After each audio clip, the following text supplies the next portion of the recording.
Hello and welcome to Intertech University. I'm John Pendleton. Today we're going to cover a little bit of the troubleshooting for the AV and the EM portion. Before I get really started into the troubleshooting, I wanted to cover something real quick that we didn't cover in past videos, and that's accessing the refrigerant circuit. So you can do some troubleshooting if that's the issue. Now, you can put refrigerant gauges on if you need to confirm things, and you can access that by the side panel. But if you actually work on the refrigerant circuit, you're going to have to take off the top. You're going to have to take off this corner panel here with our nameplate on it. We're also going to have to take off this corner panel and this door. Once we get the doors and the corner panels off, then we can remove this protective shroud that's over the fan. There's two screws over here, and it'll slide up, and you can pull that out of the way. Once we pull that up out of the way, you can see we've got the fan here and the shroud. Back behind this insulation, it kind of has this little dovetail design. If we don't remove these panels and you try to pull this out, you'll rip things back behind here. There's electrical back in there. You could also tear the insulation. So we want to make sure we remove all of these panels so we can easily remove that and get that out of the way. So you can see all the refrigerant circuits back behind there. There's some wiring and thermistors and things. So this is how we need to access without damaging this insulation. One more thing I'd like to look at here, you can see in this chart, or this picture here, is the wall penetration. So for your water lines that are going through the wall from the EM to the AV unit, we want to make sure that we sleeve the wall. If we don't sleeve the wall, we could rub the water lines on the wall structure or any insulation that's in that wall. So we want to make sure to always protect those water lines. So we would recommend, using a piece of PVC. Make sure that PVC extends past the wall. And we're using a Fernco fitting here. And we're just going to clamp it onto the pipe. And that's why we need a little bit outside of the wall, so we can put that clamp and that Fernco fitting onto that pipe and attach it. This is the water line from the outdoor unit. And so again, you just tighten that Fernco fitting on there. There are several methods of sealing a wall penetration, and you can use whatever you feel comfortable with. You can use this Fernco fitting. You can use link seal. Whatever you use, just make sure you're always following code. And the reason we want to make sure that we seal this up is, it's kind of obvious. We don't want any water or moisture to get into the indoor structure. We also don't want any bugs or animals or debris or leaves, things like that. We don't want them entering the building either. So this will make sure that we get a secure seal there, and then we won't have any issues of things entering the building. So we'll go ahead and we'll move on to some troubleshooting stuff. Here you can see this is an HMI when it's going into a lockout. So the first thing that's going to happen, you're going to see this stopping on the screen. You'll also have a little red light at the bottom lower left corner of the screen. And it'll show you what your outdoor temperature is, your hot water tank temp, supply temp, and your target temperature. Once it goes through its stopping sequence, then it will show this next screen where it says call for service. It'll actually show the code. Number 11 is the fault. You can hit this green button here and it'll give you a description. You can also scroll over and it'll take you back over to this main lockout screen here with your temperatures on it. You can kind of see we've got a white and a black dot. That means there's 2 pages. If we hit this menu button when we're on the lockout menu, so we hit this is the menu button up here in the upper right-hand corner. If we hit that button, this is where it's going to take you. You can click on this alarms, and it'll show you, once we get to the alarms, it'll show you current faults and previous faults. So the current fault is number 11. We also have some previous faults that are 11, and we can click on that description, and it'll tell us that a fault number 11 is a load pump flow is too low. So always refer to the HMI when we're looking for faults, because it will give you an indication of what's going on. This HMI will handle, I don't know, maybe 180, 200 different faults. So there will be quite a few, and we'll go through some of those today. One of the faults that you may see is a large hot water consumption issue, or you've got other issues going on, but you've got low or no domestic hot water. And again, that could be caused by, you've got a shower that's got 3 shower heads, or you've got a large garden tub you're trying to fill up. The TurboMax tank may not be able to handle that amount of GPM. So in that case, we would recommend, like we have in this piping diagram, a backup electric or gas water heater piped in series with the TurboMax tank to give you your backup. This backup will also help if for some reason a pump fails or the compressor fails in the Advantage unit, that we have some backup domestic hot water. This could also be caused by a strainer in the indoor module that's plugged up. Normally you'll get a high condenser out alarm as well as low or no domestic hot water. If you have a room that has low temperature and heating or high temperature and cooling, so it's not meeting its set point, make sure that your thermostats are calling. Go ahead and turn those thermostats up and see if you've got a call at the zone board. Also check the zone board to see if you have any lights that are on. These should be indications that there's a call from the thermostat and what valves are open and things like that. So this is the TACO zone board, and they're on the right side of that board over here. If you're not seeing any heating or cooling calls coming into the zone board, check the wiring, and also check your settings on your HMI to make sure that they're set up properly. You could also have some incorrect water flows. Again, always check the HMI that there's no other lockouts that are holding those thermostat calls out. So make sure that you always check the HMI regardless. If the outdoor unit is not in operation, the first thing you want to check, I would look at some of the boards inside of that outdoor unit and see if there's any lights on. If you see some green lights, then we know we probably got power. If you don't see lights, check the power to the unit. Make sure that if there's any fuses in the disconnect, that those are good, and make sure that, again, that you have the voltage to the unit.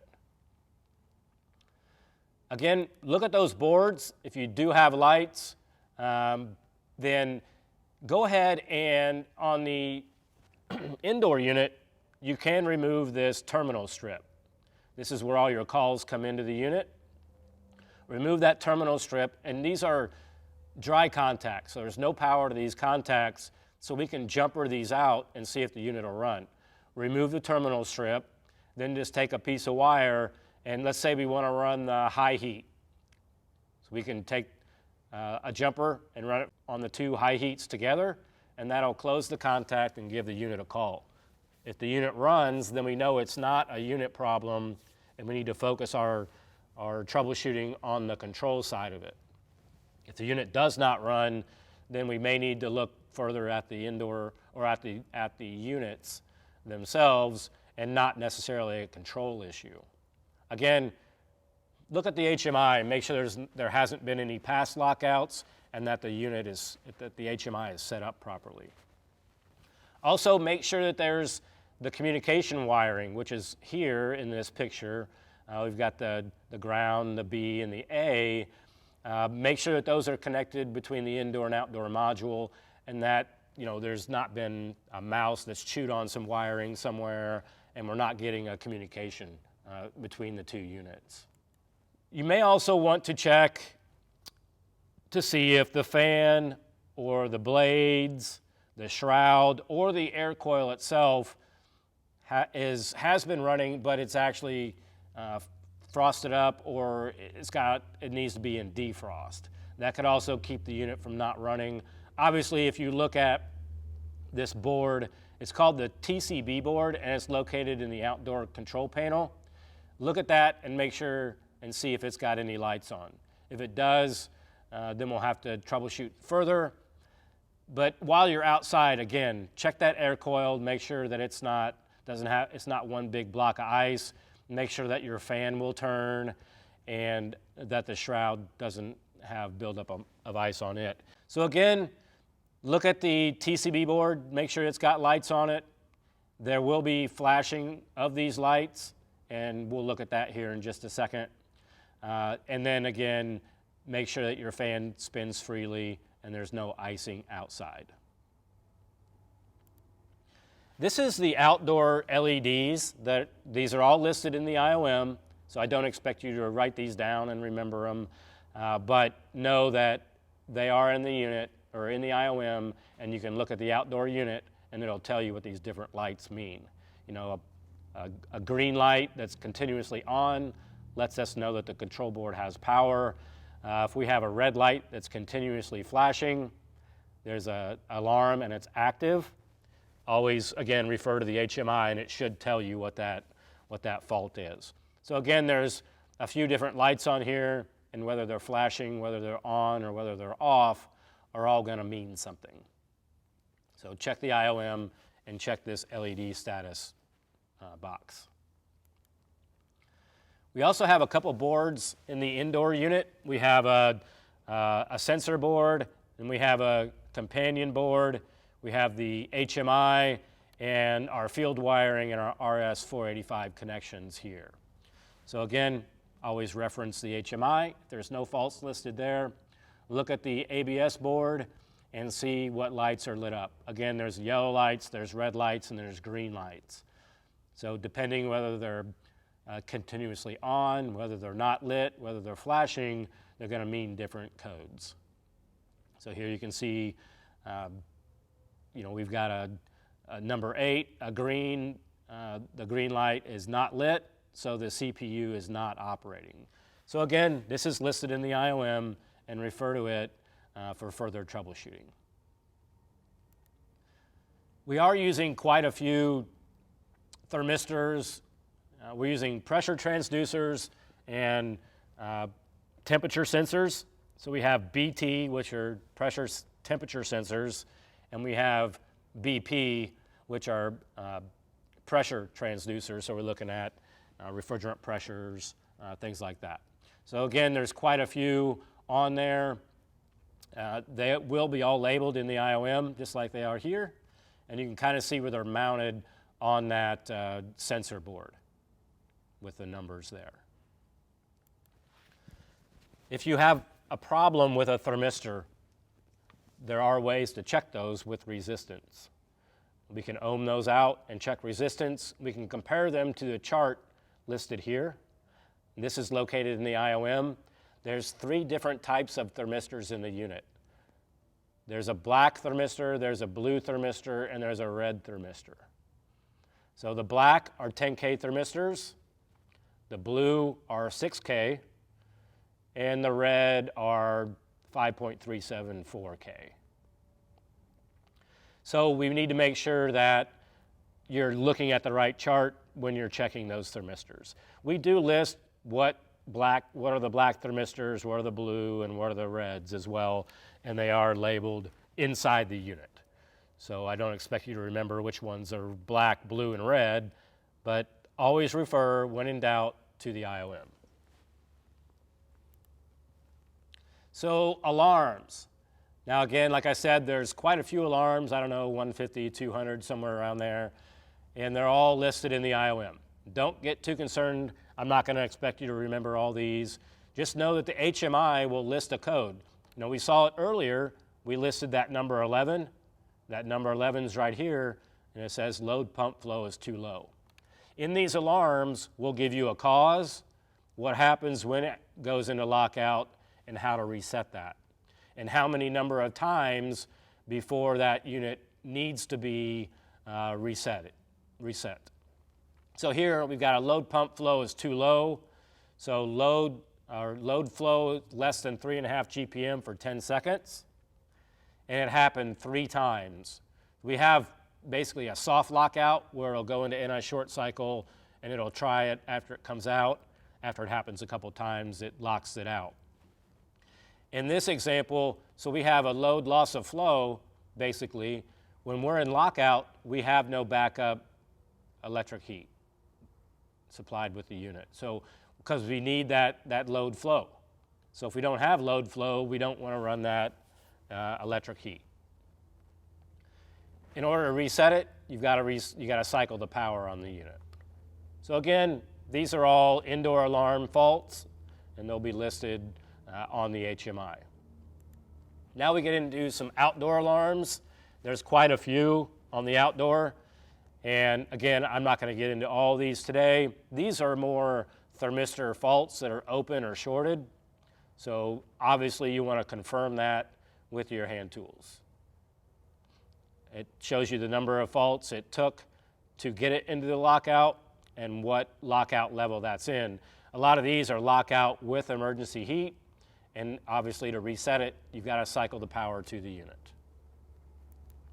Again, more outdoor alarms, suction gas, outdoor air thermistors, suction pressures.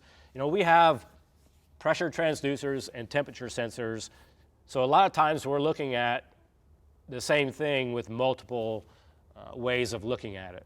So if you have a suction pressure issue, then you may have a temperature on your suction issue as well. So you may have 2 faults that really mean the same thing. So that's a good way to kind of pinpoint what's going on and whether it's an actual sensor thermistor issue or whether it's actual unit, you know, a refrigerant problem or something like that. Again, it's going to list how to reset the power and what happens when it's in lockout. These are more outdoor alarms, low pressure alarms, low supply temperatures, high temperature return. Again, the cause, the number of faults, the lockout level, and how to reset it. More outdoor alarms. You can see we're getting pretty high up here. We're up to 87 faults already. Again, same thing. We've got high discharge temperature alarms, high ambient temperature during cooling. So there's quite a few different faults. Now we get into inverter alarms. Again, you can look at the inverters. There could be some flashing lights, and you can refer to the IOM for what they mean. But the HMI should give you a code as well. It should give, let's say, alarm 103. That's a communication timeout. So they're not communicating with each other. First thing I would check is your communication cable between the indoor and outdoor unit. Again, it'll show you what happens in that lockout and how to reset that. These are, again, inverter alarms, more inverter alarms. It looks at phase voltages, over temperatures, under temperatures. So there's quite a few, again, more lockouts. Here's some more inverter alarm lockouts. We're looking at motors and temperatures and how to reset those. So again, I'm not going to harp on all these alarms because there's no way in the world you're going to remember all of them. I know I don't, so I don't expect you to. So it's more of where can I find them? Again, when in doubt, always refer to the IOM. This IOM is now 102 to 110 pages long, somewhere around there. And you know, we want to make it as easy for you and put as much troubleshooting information in the IOM as possible. That's why we're putting in a lot of piping diagrams, a lot of wiring diagrams, and a lot of troubleshooting stuff. We realize this is a whole totally new type of equipment to a lot of people, and so we want to have as much information as possible for you. So you can always refer to the IOM if you have further questions. Once you look at these inverter alarms and what they mean, you know, call us in tech support. That's what we're here for, and we'll give you, you know, the best information that we have on how to correct the problem. Again, you can see we're going up to about 213 on this chart for alarms. Now we do skip around from like 150 to 180, and so we're probably up around 150 alarms. So again, just look at these alarm charts. Your HMI will tell you a number and refer to that number in the chart. So a few things I want to cover real quick before the end of the video. Checking performance. Whenever you're checking performance, it'd probably be a good idea to go ahead and go to this HMI and go to your manual settings and set the unit in the compressor and your pumps at a fixed speed.